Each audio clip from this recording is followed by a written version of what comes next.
So welcome to my first channel Assam Geography 2 আৰু আপোনালোকক মই আজি লৈ যাম এখন বেলেগ ঠাইলৈ বেলেগ ঠাইখন মানে মই আগতে দেখা নাই শুনি আছিলো তো আজি আপোনালোক চাবলৈ যাম আৰু সেই ঠাইখন হৈছে ঐতিহাসিক আলাবৈ পাহাৰ যিখন পাহাৰত অসমীয়া 10000 অসমীয়া সৈন্যই অসমীয়া জাতিৰ অস্তিত্ব ৰক্ষাৰ বাবে প্ৰাণ বিসৰ্জন দিব লগা হৈছিল সেই ঠাইখনলৈ মই আপোনালোকক লৈ যাম আৰু সেই ঠাইখনত মই আগে পিছে যাই পোৱা নাই কি আছে তাত চাবলৈ যত্ন কৰিম আপোনালোকক দেখাবলৈ যত্ন কৰিম তাৰ বিষয়ে জানিম তাৰ বিষয়ে জনাম আপোনালোকক তো ভিডিওটো আপোনালোকে শেষলৈকে চাই থাকক আৰু যিসকলে মোৰ এই চেনেলটো নতুন তেখেতসকলে মোৰ চেনেলটো সাবস্ক্ৰাইব কৰিব আৰু বেল আইকনটো দবাই দিব যাতে আহিব লগা ভিডিওবিলাকৰ নটিফিকেশ্যনবিলাক আপোনালোকে পাই থাকে বেছি দেৰি নকৰোঁ আমি সেই ঐতিহাসিক আলাবৈ পাহাৰলৈ যাওঁ বলক হে দোস্ত আমি এতিয়া গৈ আছোঁ এই বিশেষ ঠাইখনলৈ এই মোৰ লগত ধনপতি আছে বাইক চলাই আছে এইখন হৈছে শুৱালকুছিৰ কলেজখন এইটো ৰাস্তাৰে যায় আৰু ওচৰতে এইখন প্ৰকাণ্ড ষ্টেডিয়াম এখন বনাই আছে এইখন প্ৰকাণ্ড ষ্টেডিয়াম প্ৰায় 80% কাম সম্পূৰ্ণ হৈছে ষ্টেডিয়ামখনৰ এই দোস্ত ফাইনেলি আহি পালোঁ আমি শুৱালকুছিৰ এইখন মূল প্ৰৱেশ পথ এইখন আৰু এইখন হৈছে শুৱালকুছিৰ বস্ত্ৰ উদ্যান এইখন কিবা কিবি বনাই আছে ৰাস্তাও বনাই আছে আৰু মই হেলমেটটো পিন্ধি লৈ ধনপতিক বাইকখন চলাব দিয়া কাৰণ আছে মস্ত ৰ'দ দিছে সাংঘাতিক ৰ'দ দিছে একেবাৰে ছাল কলা পৰি যাব আৰু এজনক কৈ বোলে আগত বোলে পুলিচ আছে সেইকাৰণে ধনপতিক বাইকখন চলাব দিছোঁ মাৰা যদি তাকে মাৰক আৰু আহি আমি সেই ঠাইখন এতিয়া পাওঁ যেন লাগিছে ৰ'ব আগতে আহি পোৱা নাই হয়নে নহয় চাওঁ ৰ'ব হয় এইখনে সেইখন ঠাই সেই দোস্ত ফাইনেলি আমি আহি পালোঁ সেই বিশেষ ঠাইখনলৈ আৰু এই বিশেষ ঠাইখন হৈছে ঐতিহাসিক আলাবৈ পাহাৰ আপোনালোক মই অলপ দেখাই দিছোঁ আৰু এইখনে হৈছে ঐতিহাসিক আলাবৈ পাহাৰ আৰু এই পাহাৰখনতে 1969 চনৰ 5 আগষ্টৰ দিনাখনে মোগলৰ লগত আহোমৰ সেনাৰ যুদ্ধ হৈছিলে আৰু এই যুদ্ধখনত অসমীয়া সৈন্যই 10000 অসমীয়া সৈন্যই প্ৰাণ আহুতি দিছিলে এই দোস্ত আমি ভিডিঅ'টো কৰি থাকোঁতে এই ঠাইখনৰে এই স্থানীয় লোক এজন আমি লগ পালোঁ আৰু তেখেতে আমাক এই বিষয়ে অলপ কিবা কিবি ক'লে তেখেতে কি কৈছে শুনাই আছোঁ ৰ'ব যিবিলাক মানুহ আহিল আহোঁতে ইয়াতে বাস কৰি থাকোঁতে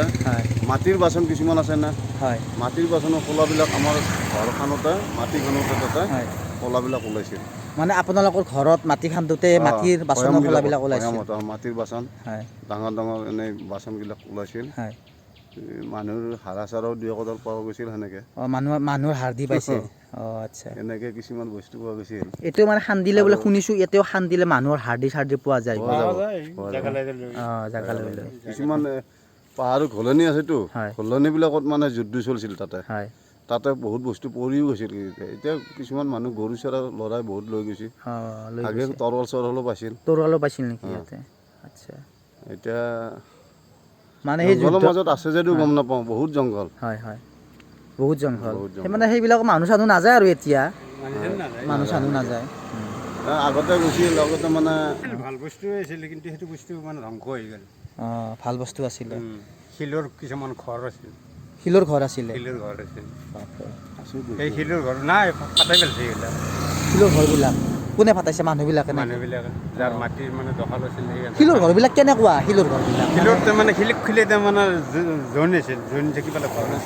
মানে তলত থাকিব পাৰি আৰু আচ্ছা 10-12টা মানুহ মানে শিলৰ গুহা আৰু বনাই লৈছিল সেইবিলাক শিলকুঁৱৰী আহি ভাঙি পেলালে শিলকুঁৱৰী ভাঙিছে মানে সেই পিঠি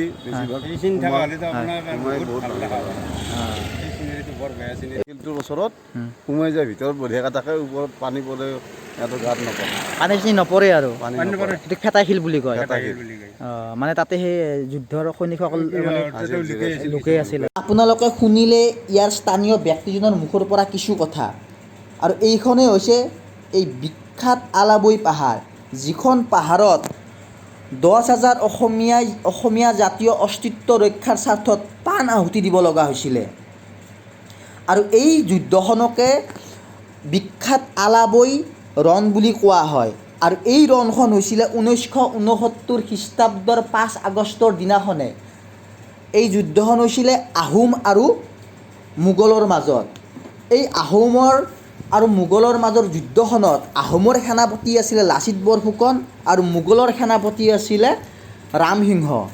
কিন্তু বীৰ লাচিত বৰফুকনে এই যুদ্ধখনত অংশগ্ৰহণ কৰা নাছিল। তাৰ বিপৰীতে ৰামসিংহই এই যুদ্ধখনত অৱতীৰ্ণ হৈ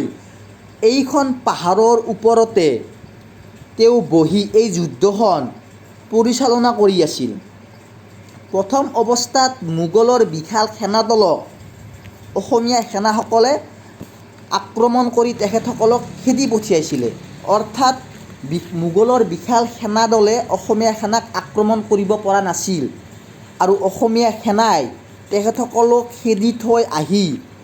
এই ঠাইখিনিতে জিৰণি লৈছিলে। অৰ্থাৎ ৰাতিপুৱাৰ ভাগৰ পৰা যুদ্ধ কৰি সন্ধিয়াৰ ভাগত যেতিয়া যুদ্ধৰ খাম কাটিছিলে তেতিয়া অসমীয়া সেনাসকলে এইখিনি ঠাইত জিৰণি লৈছিলে। তেতিয়াই যুদ্ধ পৰিচালনা কৰি থকা মোগলৰ সেনাপতি ৰামসিংহই এই পাহাৰখনৰ ওপৰতেই সকলোবিলাক চাই আছিলে। আৰু যেতিয়া আহোমৰ সেনাসকলে ইয়াত জিৰণি লৈছিলে তেতিয়াই তেওঁলোকৰ প্ৰশিক্ষণপ্ৰাপ্ত কুকুৰ আৰু ঘোঁৰা সেনাৰ দ্বাৰা অসমীয়া সেনাসকলক আগুৰি ধৰি আক্ৰমণ কৰিছিলে, যাৰ ফলত 10,000 অসমীয়াই প্ৰাণ আহুতি দিব লগা হৈছিল। আৰু এই যুদ্ধখনতো মোগলৰ বহুত সেনা হেৰুৱাইছিলে। তেখেতসকলৰ মদনাপতি সেনাপতিক ঘোঁৰাৰ পিঠিত উঠি থাকোঁতে অসমীয়া সেনাই বাৰুদৰে গুলীয়াই বগৰাই দিছিলে।